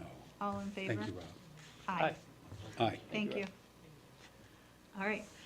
7 Bravo, Center School discussion. So the Board of Selectmen had a special meeting on the 29th, and we started the conversation with a group of people, primarily of folks who are employed here by the town, because once the school vacates the building becomes a municipal space. One of the things we talked about at that meeting is to have the municipal building committee appointed essentially to determine the next steps. And I think that this is an instrumental part of moving forward, because that is essentially what the municipal building committee is charged with doing according to the charter. So, Did you have a discussion with the chairman? yes, I did, and he was supposed to be here tonight. Is Paul Yeah, here? I think he had another, Okay. Oh, He there's a had- ZBA meeting he going had on. But another meeting. He was but trying to get NBC is willing to take this on? Yes, and Yes. I don't know if you all checked your email today, but there was an email from a Paul? member of the municipal building committee. Yeah, Josh. Yeah, I saw that. So I just wanted to point out the charter. There's items alpha through delta in 13-5. Bravo really hones in on what the charge would be, which is in their purview to advise, consult with, and make recommendations to the Board of Selectmen, Board of Ed, Planning Commission, Zoning Commission, Park and Rec Commission, Board of Finance, and other town boards, commissions, agencies, and departments concerning the scope, cost, and feasibility of both contemplated and approved municipal building construction projects. So this is right up their alley. I have a draft of a recommended motion here, but I'm open to all and any suggestions. I think it's something that we need to get right if we are giving this to them. I would also like for them to review all of the reports that have been done, all of the findings according to the ad hoc committee, the Tecton reports, the Doyle and Coffin reports, all of the input from the boards and commissions, from the public officials we have working for town who will ultimately be responsible for that building when it is a municipal building. So I think the municipal building committee should be basically charged with examining everything that we have until this point and sifting through all of the facts and coming up with their best recommendation for us in twofold. And I say twofold because the first thing that I'd like for them to look at is how can we go in and most economically use the building in its, as close to its current state, and determine all associated costs, I think short-term and then long-term as well, because some of the studies are from 2020 and earlier. So things that were already in poor shape then that were identified are probably now potentially not good, and what will they be like in 5 years from now if we continue to kick the can down the road? So I think there's a short-term planning and a long-term planning and all costs associated that need to be looked at. Yeah, I agree with you. I have two things that I think we should do there. I don't want the NBC to operate in a vacuum, So I think we should have representatives from both the library and Parks and Rec to sit with them on this, because they're the two most critically involved groups. And I would say the board should ask both the library and the Parks and Rec to assign somebody to sit with the NBC on this project. And the second thing is, here it says, additionally, if not economically feasible to utilize CES without major expense, who's determining what major expense is? I would just ask them to simply determine what it would cost to shutter the school, regardless of what the expense is. You right? You know what I mean?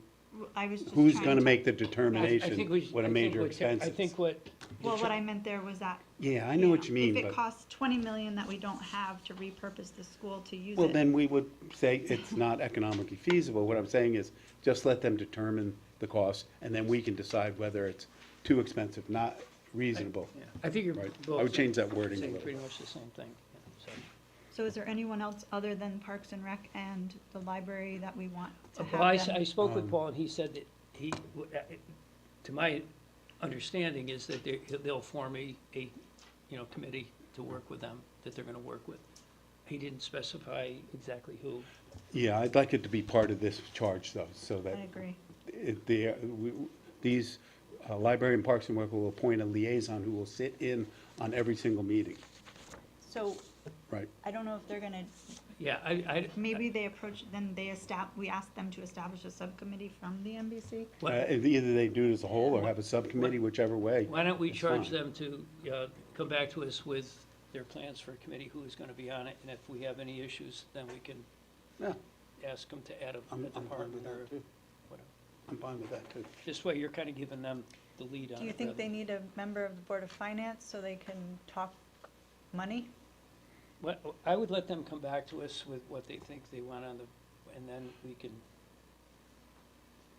if they come back Yeah, with. I'm not sure they need a Board of Finance person, because these guys are experts. They know what these things are gonna cost. Whether we wanna spend it or not is up to the Board of Finance, Right. but what it's Well, gonna it's not cost the about Board of whether we Finance wanna spend is it not or gonna it's bring. whether we can afford it or not. Yeah, but the Board of Finance is not gonna bring any expertise to determining what the viability of the building is. They don't have that expertise, the NBC does. If the NBC says, oh, it's gonna cost $4 million, then we take it to the Board of Selectmen and the Board of Finance. You've got a hand up here over on the right, but we're not allowed to take stuff from the public. I am also a member of the municipal building. Ah, right. I Thank think you if for we, your if we give service. the charge to them, I mean, Yeah. this is their forte, this is their business. I agree. Let them come back to us, we're gonna form a committee, here are the, people that are gonna be on the, Oh. Hello, Mr. Checo. Oh, this conversation just got longer. do you have a late note? Thanks, Brandon? Krista. Do you have a note? Hey, Paul, I'm from the zoning commission. So we just moved on to your item and we were getting close to kind of crafting the motion. So Perfect time. your ears Yeah. must have been ringing because it's going to be over to the NBC, I assume. Okay. So, do you want to reiterate what you just said? Well, about- yeah, we were talking about, I would like to hand it over to you. You're gonna form a committee, and then you come back to us with who you're planning on having on the committee, and then if we might have a suggestion if to add someone or whatever. I would rather put it in your report and let you, Paul Checo, 29 Dorset Lane, Chair of the Municipal Building Committee for the last number of years. Yeah, so per our discussion with First Selectwoman Carr, she asked about turning this over to the Municipal Building Committee. We agreed that we would take it under advisement, and part of the structure would be for the MBC then to have a subcommittee, much like we did for the new school project, which was a representative from various user groups, and whether it's Police Commission, Parks and Rec, new library committee, fire department, or our fire marshal. This way, we have input from all the stakeholders, not only those who may have a potential use for the building, but those who have to maintain it and watch out for it from a security standpoint, from a fire marshal standpoint, from a maintenance standpoint. We'd have to, talk with Dan Caldwell and Ken Post from Public Schools, from Brookfield Public Schools, also about what their operational costs were and, how do we carry those forward and what would they be? and where they get covered. So we sort of covered a range of items in our phone call to try and put some structure behind this and some thought in moving this forward. And we know that time is of the essence. October 15th is the day you have to have heat on in buildings. We would hope that, we wouldn't be too busy trying to get the new school open this summer to really properly vet this. But again, it's only going to be a member or two of the MBC and then a bunch of other community members as well. We did commit that once we sort of had an idea, much like the new school, Steve, who our community members were going to be, that we would sit down, discuss that list, and take a look at it with the Board of Selectmen. We can make tweaks or adjustments if everybody's in agreement, and that means NBC as well as Board of Selectmen. That all makes, so that's your suggestion? Exactly, yeah. No. Yeah, you just said exactly what I'm looking for. I think Yeah. we're Thank you very much, all on Paul. the same page with that. Thanks, Paul. So there's no, are we making a motion, or? Yeah, we have to charge the NBC.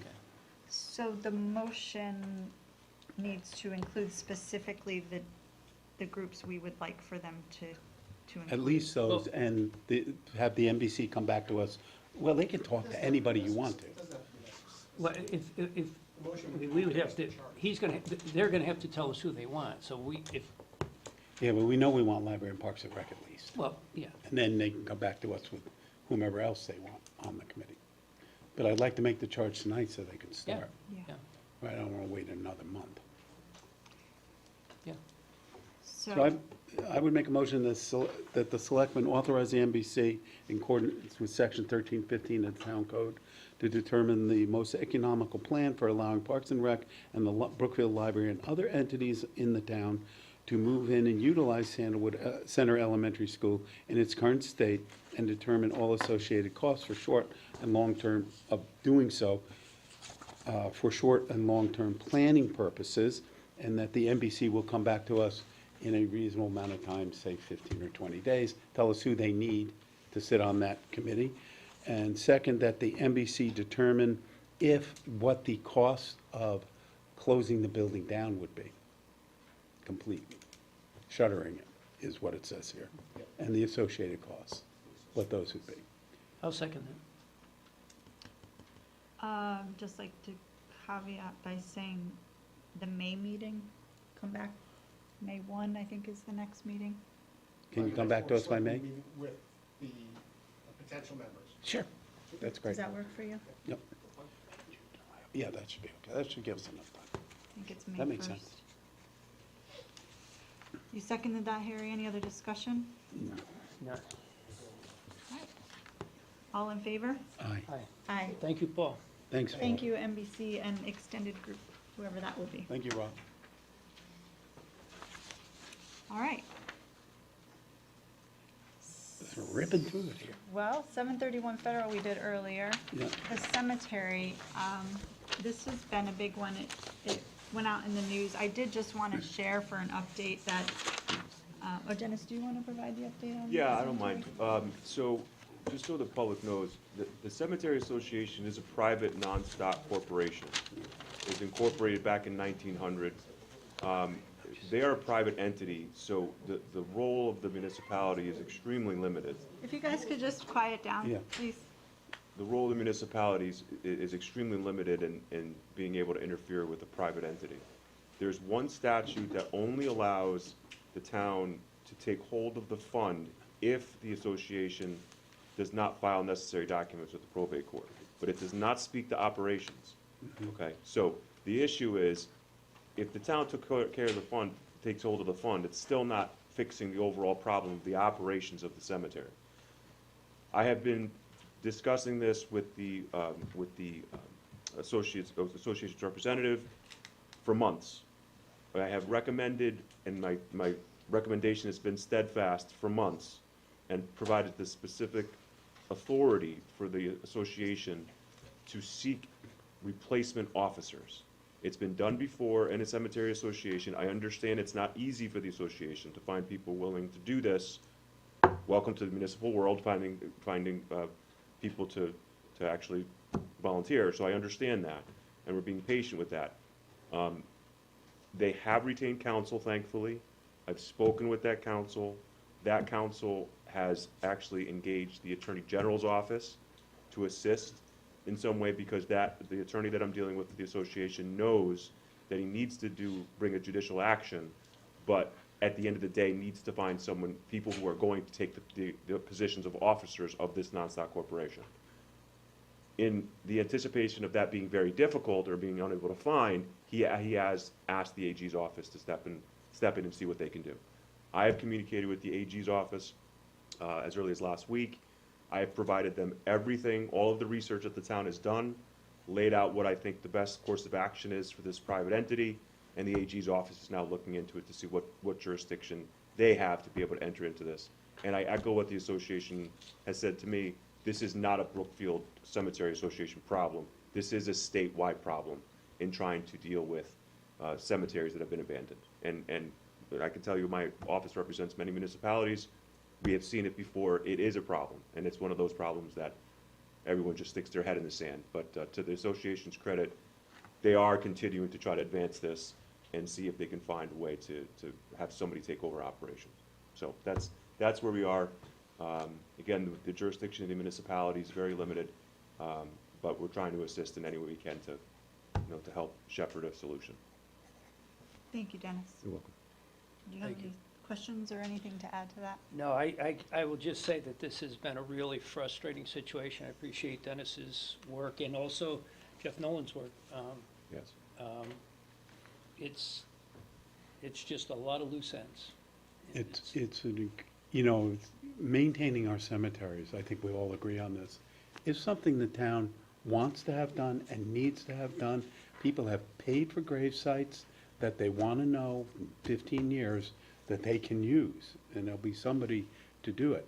The way the laws are in the state of Connecticut are just really hard to work with. So I think we should continue to try to work with them, right, to find some way. And I guess from what Dennis is saying, they need to make application to try to find new officers. Yeah, and make a good faith effort to do that. There's actually a specific case that happened out of Bridgeport. There were different circumstances, but the end result was there were no officers to take care of the association. There is a specific statute that the association can avail itself to have a judicial appointment of officers. The problem is who's going to do it. That's been the issue. And I understand that's the issue for the association, but I was happy to see that their council is thinking of the next step, which is trying to get the AG's office involved. Okay. So that's where we are. One other quick statement. We've been trying for months and months and months to get the state to be involved and work with us. So, I mean, we have been trying to work with them. Finally, it looks like they're going to start to work with us. I mean, we'll see what the AG's response is as far as what they think their jurisdiction is, but it is at least progress. Yeah. I have a good guess what they're going to say. Because we talked to them before, and they didn't even want to talk to us. So I think that's a good the step. problem is becoming bigger and bigger statewide, so It that is. we hope that they're looking at it a little Probably bit. every single town or city has the same problem. Okay. So, just for clarification, are they going to be able to conduct burials? Because it's now past 1 April? I do not know. That I don't know. I don't know again, this is a private entity that our role as a municipality is extremely limited, just like the interference in any other private entity. Okay. And I do want to say that Harry has been working as hard as he can to try to help. I don't think they are going to be able to, because there's no one overseeing it. I don't think they are. There's folks who passed away before the winter and they've been waiting to be interned, and now it's spring, so by law, they have to be put in the earth. So I don't know what's gonna happen, but it's a problem. Thank you, Dennis. All right, consent agenda. I'd like to make the motion that the Board of Selectmen approve items Alpha through Foxtrot on the consent agenda. I will second that. Any discussion? None. Do you want to just mention? Yeah, I'd like to point out the employee changes. We do have a new evening secretary, our minute secretary, Maria Gallimore, police officer Michael Bailey, and again, welcome back temporarily, Ginny. and Trevor Skock, who is going to be our new seasonal ground maintainer in the Parks Department. Any other discussion on the consent agenda? No. All in favor? Aye. Aye.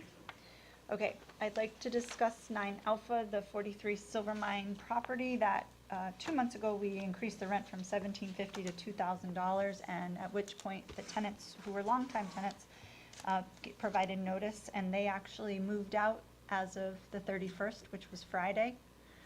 And today, the electricity and water was restored in the town's name. I'm sorry, that'll be tomorrow, the 4th.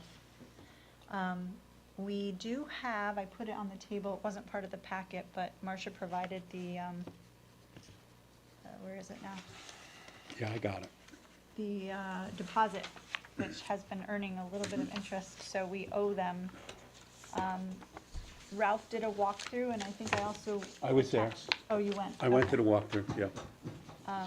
And I went through the house today with Tammy, and we took a look at what the market value could be, and this is an opportunity for re-renting or not. So I kind of wanted to just have a conversation about what you all think we should do with this property. So, I'm sorry to interrupt. So I did see your email, but late, but I can speak to it, it may be helpful. So there is, the town can either decide to keep the application process in-house. I think the application that the state has is fine. I have that here. And so you can do that, or conversely, hire a realtor to assist in finding a long-term tenant, and then just have the realtor deal with all that. But I would just recommend speaking with rules to see what you need to do for bid purposes before hiring a realtor. Right, so one of the things is, well, how would we advertise it? How would we do the application process? The state DOT actually has an application that they use for state rentals, which I forwarded to Dennis to see if you could take a look at that. Now I don't know where I put that. I did bring a copy, right here. So it's pretty standard, but there is a big section that includes background check and everything else. So who would actually do all of that if we do not hire a rental manager? And we, from what I understand, we could hire somebody, a realtor or whoever that person is, just to bring us through the process to identify a new tenant and get them into the building. But additionally, I think there's some things we should try to do. I think the house calls for a new refrigerator, a stove, a dishwasher potentially. It could maybe use some painting. It's in great shape. I thought Thought it was for being rented out for 14 years. Yeah. It was Yeah. an excellent, they took incredibly good care of the building. It's a great property. It really is a nice house, and market rate is calling for anywhere between $2,500 and $3,500. So I think we would, as you said, the fridge needs to be replaced, I think. I don't think- Well, The cost of repair there- would there's be- a- Yeah, there's an odor with, I wouldn't separately, there's an odor in the refrigerator. I'm not necessarily sure it has to be replaced. That odor is. It's leaking too. It needs a new fridge. Yeah. I agree with Tara on that. It would need a new fridge. That's, you know. There, also the dishwasher is a little broken. Yeah, I think we would leave it up to you and your team to determine which was the best way to go forward with this, either internally or hiring somebody externally to rent it out on our behalf. There are a lot of steps you have to go through to do it properly, background checks, all of those sort of things. Maybe we hire a real estate agent. I would be fine with that. Hire somebody who can vet and do that Yeah. kind of thing. Right, and for I don't know. fairness and equity and Yeah. sifting through applications, and it's just, Yeah. With a minimal amount of money invested into this, long-term, that may end up being part of the police addition or whatever. So we're looking, I would say, at a part-time rental. It might be 4 years, 5 years, 6 years, whatever, but it's not like a real long-term. There's minimal that has to be done, and, you're probably, as is with just the appliances change, you're probably looking at $2,300 to $2,500 a month. I agree. As is, it doesn't really need to be completely Oh, it's in repainted. really good shape, I think. so Marcia and Polini confirmed the balance on what's been received from this property. I think it's around $10,000 or so Marcia, if you're still there. But I'm still here. it would, it would take us about a year to recoup the investment. If we're looking at, say, $3,000 for appliances, $2,500 for a rental agency to get a new tenant in there. I don't know if we're gonna paint or not, and then there's a couple of miscellaneous items, all the fire and CO monitors need to be maybe replaced. Other little things, light bulbs, some faucet stuff, and a couple drains. So there are things that have to be done. I don't think this can all be done by the 1st of May, which would have been ideal, because we could have potentially gotten a tenant in there straight away. I think we need to reevaluate, we need to give ourselves a chance to do those little updates, determine if we're gonna use a manager or not to get a new tenant in there. And then kind of figure out where we want the rent to be. I would say go ahead and do the things that need to be done to make the property rentable at the highest rent we could possibly get. That's gonna include some painting. I mean, it's 14 years old. It's. Not too much. It really is minimal. Yeah, it's marginal. I mean, and this listing replace is what gonna needs last to be maybe 3 replaced. days. I mean, this house is a lot to offer, it's a lot, it's got 3 bedrooms, I think it's. It actually can be 4. We checked with Paul about the Yeah, septic. It could be 4 bedrooms, this thing's gonna go in a flash. Yeah, so, I mean, 2 months' rent would more than cover every single improvement that you want to make to it. Yeah.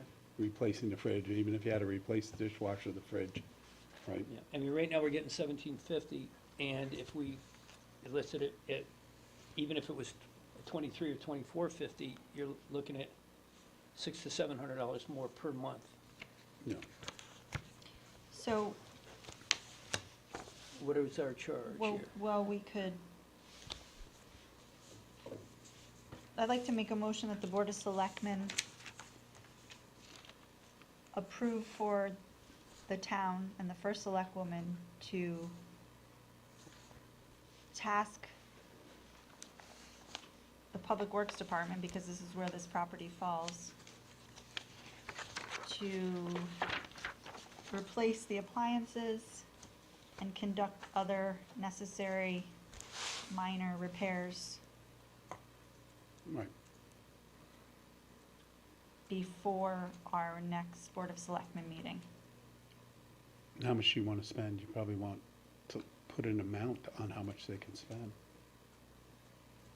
And the That's source gonna of the be money, hard. That's gonna probably be you hard. could say comes from the rents, Well, but, that's gonna, if we paint, it's gonna, Well, it depends on what you're talking about painting, because if you're looking to paint the whole thing, I don't think we need to paint the Well, whole I- thing, I'm but just there are saying- spots that are, there there is is, paint in the basement that, there is paint downstairs in the basement. So it's touch-up. There's wall paint and there's trim paint there, so you can, the painting would be minimal. yeah. The And the I wouldn't go- appliances will be yeah. 2,000, I wouldn't go into $3,000. all the there are some sheetrock tape repairs in there. Yeah. You don't have to rip the sheetrock, the tape off, it can be, it's minimal, I do this for a living, Well- it's minimal. the other thing is if we use a rental agency, they usually take 1 month's rent. As a fee, yeah. So right there, that could be, and we don't have a rent set right now. Well, we do, it's $1,750, but, Well, why don't we, no, I'm sorry, Give- it's 2,000 is give where we're this at. over to the land use and let It's not Rochelle in give land us. use, it's not a conservation property, that's why it falls under Public Yeah. Works. I thought you said land use, I'm sorry. So let's find out what it would cost specifically to hire someone to do all the vetting and rent the property on our behalf, and then find out from Public Works, go out, how much would a fridge cost, how much would a dishwasher cost installed, so we know, and then we can approve those amounts and move forward, and then hire an agent. I don't think we want to get in that business. Right. I honestly, doing the background checks and all of that stuff, we can hire an agent to do that, or try to, Okay, right? so do we wanna set, so say, I mean, I don't know, a refrigerator is what, $800, Well, $1,000? I don't think you can, I don't think we can put a max. I make a suggestion. I think you're gonna get a realtor. The realtor's gonna give you suggestions as what upgrades would be needed to make the property really rentable. So I think the first step would be Well, we already to- know that. to get, well, you'd be surprised, there may be more. There there may be other things that the Realtor may suggest. So I think, you know, moving forward to try to get a Realtor is probably the best first step, and then they can then come back to you and tell you what they think they could rent it for and what needs to be changed. I'm going to disagree. I think that we need to address the things that we already spoke about, which are the appliances, the paint, and some minor other little repairs. Those are the things. That's how it's going to, otherwise we could spend 10,000, 20,000. We could just keep going and get it. I agree with you, but I don't think you can buy a decent fridge for $800 these days. I don't know how much our Y- refrigerator there- is right the- now. I would have them come back to, Ralph asked, what is the budget if we want to replace the appliances? And I said, I don't know, $3,000, $1,000. that sounds reasonable, if it's the dishwasher and the. I could go and buy a refrigerator for $400. I mean, not, you wouldn't want it. What I'm saying is. You we wouldn't can't- rent the property. You I'm gotta just buy saying- a fridge. No, but you're not listening to what I'm saying. What I'm saying is, we cannot come up with a number as to what our max is gonna be. We need to charge Ralph with the fact, we want to spend as least as we have to go out, so we pick out a pack. You can get a package of a dishwasher, range, and refrigerator reasonably. Is it gonna be 3,000, is it gonna be 7,000? He's gotta come back. I don't know, you gotta come back, but for us to try to set a number, you can't, So- you can't. By May 1st, Well, we're meeting on the 18th. We can always add it to that meeting as a quick Well- discussion Yeah, item. yeah. Let's have Ralph go out, get prices on some packages to replace those three things, come to you. If it's reasonable to you, you bring it to the Board of Selectmen. We say, go ahead and do it. And in the interim, also have him hire or at least get a real estate agent, see if there's any interest, okay. right? And maybe they'll walk through and, to Dennis's point, say, oh, you need to do this, oh, you really should do that, right? Little things. So we don't really need a motion here. I don't think we do. You're not spending any money yet. I guess in the essence of time, I was looking to try to just get things replaced so we can move forward and get a new family in there. But it'll have to wait. Okay, anything else on 43 Silvermine? No. 9 Bravo. This is the Western Connecticut Convention Visitor Center Tourism District. It's going to be a long discussion here. Oh, I missed something here. Where was the Tree City proclamation? Oh, yeah, I saw that. That was before. Did we skip an item? Yeah, well, Oh, I'm sorry, that was part of the consent agenda. Okay. yeah. Going back to the Western Connecticut Convention and Visitor Center Tourism District, I'd like to make the motion that we appoint Greg Dombowski as a town representative on the Western Connecticut Convention and Visitor Center Tourism District. I'll for the second it. term Oh. Tonight through the 3rd of April 2024. I wanted to second that. Oh, I didn't get it out, so you You got there before me. I'll triple it. Any discussion? No, All in favor? absolutely. Aye. Aye. And then finally, I'd like to make a motion that the Selectmen appoint Barbara Bloomberg as a member of the Arts Commission for the term of this evening through the 5th of February 2024. I'll second. Is Barbara here? No? Any discussion on appointing Barbara Bloomberg? Nope. None. All in favor? Aye. Aye. Thank you, Barbara. And finally, if there's nothing else to come before the board, a motion to adjourn. I will second that. Thank you. Any discussion? None. Have a good night. Go Go Huskies.